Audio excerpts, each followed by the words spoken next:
32 days away, right, Martha? That's right. We've been looking at the board for the past week or so when we're specifically concerned about the balance of power when it comes to the U.S. Senate. Ignore all the numbers. Think about this one right here. Republicans need 6 seats if they want to take the majority of 51 in the Senate today. So on the maps, what if? Let's look at the scenario right now. And Republicans, again, they feel very good about 3 states in particular.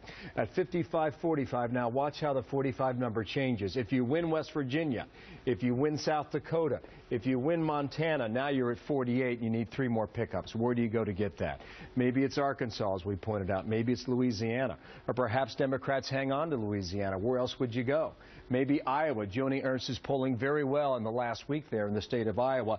And then you look at a state like Colorado, which is so close right now. If you were to turn blue to red, you're at 51, and that would do the job for Republicans in 2014. And in Colorado, here's your matchup right now. Mark Udall is running for re-election, challenged by a House member by the name of Cory Gardner. And right now, this race, it's too close to call. The Real Clear Politics average is razor tight, just about 1.5 points if you put all the polling numbers together out there in Colorado. And with us today, out of Colorado, is the Senate candidate, Republican Colorado Congressman Cory Gardner. Welcome to New York. Hey, thanks for having me. Nice to see you. I've been looking at these polls, watching how they shift every day. I mean, just a little movement here and a little movement there.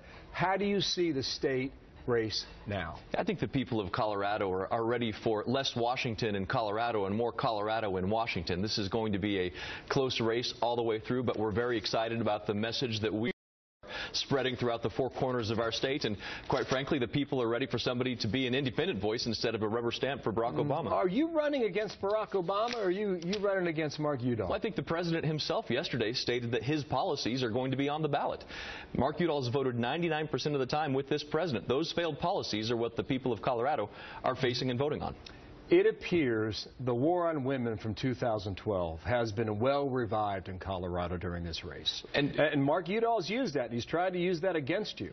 The question is, how do Coloradans respond to that now? Yeah, no one has been hurt more than women across this country in this failed economy by Barack Obama and Mark Udall's failed policies, and that's what we're pointing out. Why won't it work in 2014, though, if it was so successful in, 2010, 2012? People are tired of it. They've seen this playbook. They've seen through these lies and deceits that Mark Udall and others are saying. Look, 340,000 Coloradans had their health insurance plans canceled. Thousands of women lost the doctor that they were promised they could keep. Thousands of women can't afford the insurance that they were told would be cheaper if Obamacare passed. Yet Mark Udall cast a deciding vote on it. So they've seen through the falsehood of Obamacare. They've seen through the lies of this administration, and Mark Udall's been a part of it. Now, when you look across the country, and we just showed you on the map what Republicans need to do. And listen, you could go through 10 more scenarios that I showed just there for how you get to 51. Right. At the moment, do you see Republicans taking the majority of the U.S. Senate, whether you win or not in Colorado? Look, we have a very good chance at taking the majority back. 32 days, a lot can happen between now and then. Nobody is going to take anything for granted. The people of Colorado, this is a state that voted for Barack Obama in 2008, voted for Barack Obama in 2012. He signed the stimulus bill there. Mark Udall has been one of his top cheerleaders time and time again. He's somebody who is now not even showing up at his own fundraisers with the president because he's so afraid to be seen with the president. That's how unpopular he is. So, well, these races are close right now. I do believe Republicans have a great opportunity to change things up, and that's the people of this country believe that we can do better, and that's why they're ready to give us the majority. Do you get a sense of a wave election or not? Are you in that category? What is a wave? Is a wave 6 senators? Is it 8 senators? Is it 10 senators? I mean, I believe that what matters is not whether a wave occurred or not. It's number 51. That's what matters. Going into the majority, making sure that we can move this country in a different direction. You have a huge challenge within your state, though. You remember 2008, Democratic convention, open air stadium, mile high.